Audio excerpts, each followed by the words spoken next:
Hello, everybody. Yay, we are here, day 12, and today I am excited to teach this.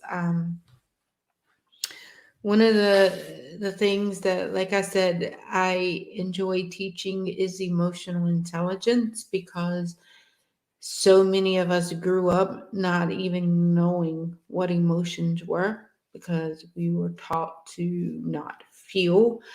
And so, because of that, we don't understand what this does to us, not only mentally and emotionally, but physically. And so, the next few days, I'm spending a lot of time like really digging into certain emotions and how they're stored within our body and how we hold on to things that we don't even realize that we're holding on to, and how many trapped emotions and in what areas of our bodies that these emotions are stored. And again, like I said, so often we don't even know it. I mean, we can be completely oblivious to all of this blocked energy of emotions that we're holding on to. And it's the repressed energy is responsible for countless of ailments and chronic health conditions that cause us an extreme amount of suffering. And it's the fact that your body doesn't forget things, and your body is the most honest and obvious way to access these trapped feelings and emotions. Like, no matter how much you try to ignore, think intelligently, or suppress how you feel, your body knows the truth. Like, your body is not going to lie to you. And so, like, if you're struggling with any chronic tension in your body, like in your neck, your shoulders, your backs, your thighs, your legs, I mean, any area of your body, what we're going to be going through the next few days will definitely help you tap into some of this pain. And to be quite honest, that was one of the main reasons I started tapping into holistic healing, is because my body was breaking down and I didn't understand why. Like, it started in my back, and and it was just, then it went to my neck, and then it went to my leg, and then my shoulder and my fingers. And I'm like, what is going on? Like, there is something triggering this. And so I was on so many bottles of medicine, and then when I finally had my major break and the medication, I wasn't getting the same medication anymore when I left. Like, it made me have to deal with all the stuff that was coming up. And then I started studying emotions, and I started studying how it affects our body. And then what I realized is most of the problem that I was having within my body was just my body screaming at me saying, hey, we have nowhere to go. And since you won't feel us emotionally, we're going to force you to feel us in pain, because apparently nothing else we're doing is getting your attention.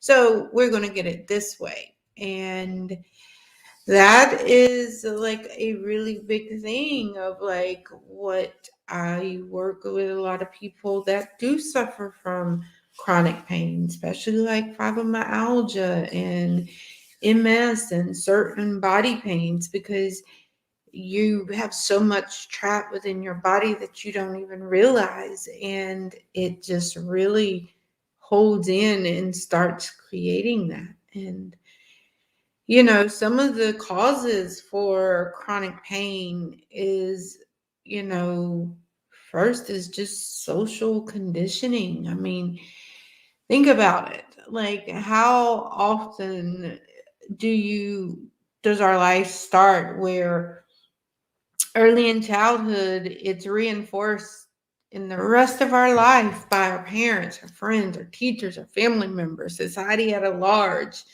Like that, a lot of the muscle tension that we develop is a result of unspoken social beliefs that we're taught to adopt. That we're told that this is what's acceptable and this is what likable. Like, how many of us heard that only babies cry and not to be a baby? Or how many of us were taught that expressing anger is a bad thing, as we were punished as children for expressing it? So, isn't that conditioning that is strengthening us throughout childhood? Like, particularly workplaces where expressing anger is seen as unprofessional and potentially dangerous to our job security?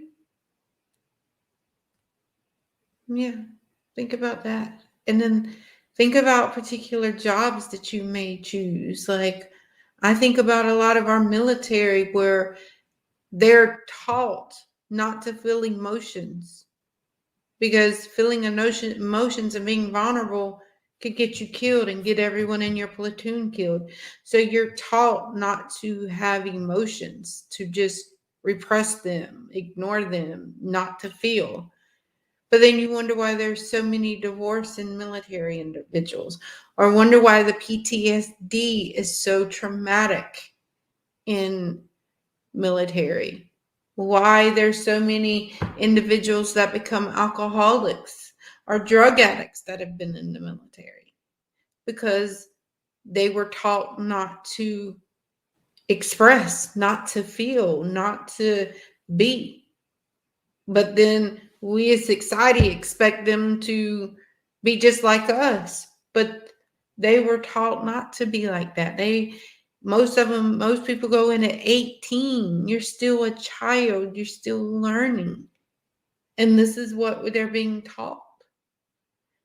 So the next cause of muscle tension is just traumatic experiences.